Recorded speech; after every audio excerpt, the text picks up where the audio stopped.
అందరికీ. రీసెంట్గా మన మిత్ర దేశం రష్యా ప్రపంచానికి ఒక గుడ్ న్యూస్ చెప్పింది. ఆ గుడ్ న్యూస్ ఏంటి అంటే క్యాన్సర్కి వ్యాక్సిన్ కనుగొన్నాం, ఎంట్రోమిక్స్ అని చెప్పేసి ఒక వ్యాక్సిన్ కనుగొన్నాం అని చెప్పేసి ఈ గుడ్ న్యూస్ అయితే చెప్పడం జరిగింది.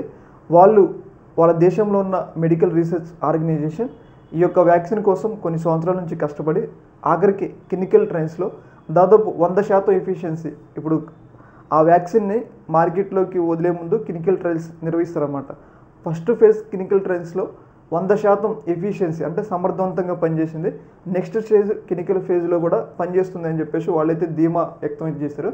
ఎంట్రోమిక్స్ అనమాట ఈ యొక్క వ్యాక్సిన్ పేరు. మనం చూసుకునే ఉన్నాం, రీసెంట్ డేస్లో క్యాన్సర్ వస్తే కీమోథెరపీ అని ఎంత ఇబ్బందికరమైన పరిస్థితులు ఉన్నాయో మనం చూసినాం.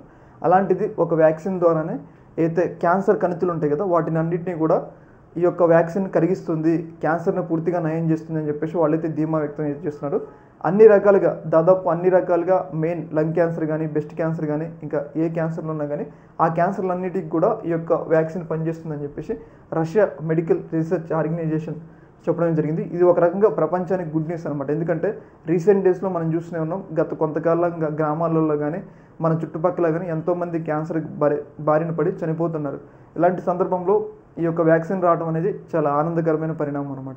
ఏదేమైనా కానీ ఈ వ్యాక్సిన్ వస్తే క్యాన్సర్ ఆసుపత్రులన్నీ కూడా మూసుకోవటమే అని చెప్పేసి మనకైతే క్లియర్గా అర్థమవుతుంది. ఎందుకంటే ఈ యొక్క వ్యాక్సిన్ డోస్ వచ్చేసి 2.5 లక్షలు ఉంటుందంట. మరి ఎన్ని డోసులు వేసుకోవాలో తెలియదు, కానీ ఎంత రేట్ అయినా కానీ ప్రాణాల కన్నా ఇంపార్టెంట్ కాదు కాబట్టి మేబీ అందరూ కూడా ఈ డోస్ని వేసుకోవడానికే ఇంట్రెస్ట్ చూపుతారు. కాబట్టి ఇది ఒక రకంగా మానవాళికి ఒక పెద్ద గుడ్ న్యూసే, క్యాన్సర్ బారిన పడిన వాళ్ళకి అని చెప్పేసి మనమైతే అర్థం చేసుకోవచ్చు. ఈ యొక్క అంశంలో మీ యొక్క అభిప్రాయాన్ని కింద కామెంట్లు తెలియజేయండి. ఒక మినిట్.